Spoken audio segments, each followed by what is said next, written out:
What is going on, guys? I'm Vital Notion, and welcome to my guide for completing the Dark Ops Challenge Another Round, which is to reach round 100 in Die Maschine in Cold War Zombies. If you are a Zombies player from a previous Call of Duty, this sounds like a lot at first look, but in this guide, I have an optimized strategy where this challenge will feel much easier if followed. If you are new to the channel and want to see more Cold War Zombies content, consider subscribing. Also, drop a like and a comment if you are new, letting me know if these strategies are helping you and your teammates out. Without further ado, let's hop into the ultimate guide for completing this challenge. So this strategy works best with 4 players. It can work with less, but in our testing we found that having 4 works best with the timing. Start by staying in the spawn until round 8 and up to 10 to gain points and salvage. With 4 players, you will have plenty to unlock all the way to Pack-a-Punch and upgrade your weapon rarity at least once to green. Grab what perks you can, if any, and head up to the penthouse, which is the area above Knocked. The penthouse is a perfect place to camp with your team, as there are only 2 areas for the zombies to pile in, a small ledge on the left-hand side and the front opening. Make sure you do not open the barrier that leads out to the crash site, as this will ruin the camping spot and you will have to restart to use this method. In the early rounds, keep making points and firing at all zombies that come into range. Use Ring of Fire if needed, but we typically found that Ring of Fire comes into play much later in the run. When you start hitting around 30 plus, this is where things begin to change. We recommend everyone to have weapons with high amounts of ammo. Typically LMGs or ARs work best. There's an ammo crate down the spiral staircase just below the penthouse where you'll be camping, and that's going to be where you make at least 1 run per round. This is the closest location to grab ammo. At some point during the run, 2 players will want to end up with a DIE shockwave. No upgrade is necessary.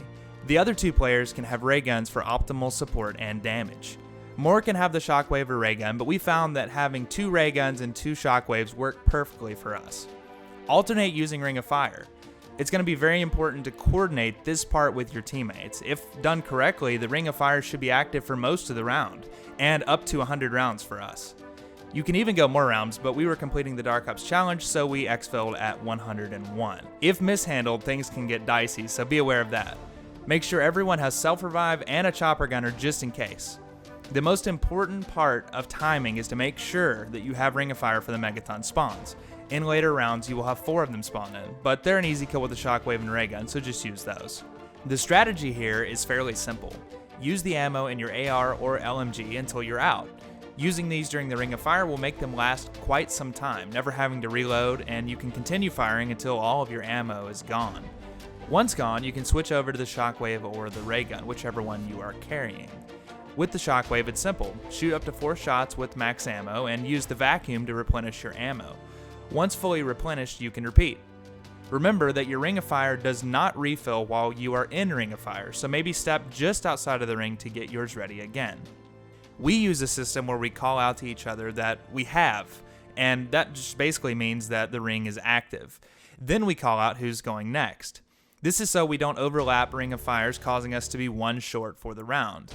Ring, of course, can be used as many times as you want in a round, as many times as you can get it at least, but timing gets messed up if you're not careful.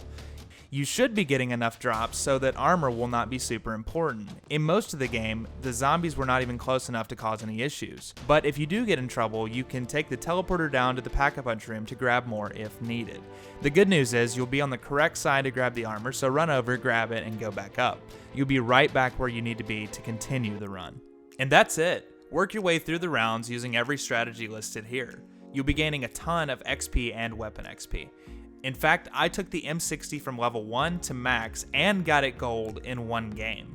Not saying that's going to be possible for each game that you play, but it happened for me. Once you get the setup down and the coordination with your teammates on point, reaching high rounds should be no issue at all. We had 1 close call in our game, but recovered it nicely. As with everything, it will take a little bit of practice and patience. Guys, if you did enjoy this video, make sure you drop a like and a comment below. Any feedback is always appreciated. These Dark Ops challenges are sometimes, well, challenging, but I find them super enjoyable. Let me know if you feel the same way about those. I am looking forward to putting out more content, helping you guys work through this first Cold War Zombies map. Until next time, guys, keep playing zombies, and I will see you on the next video.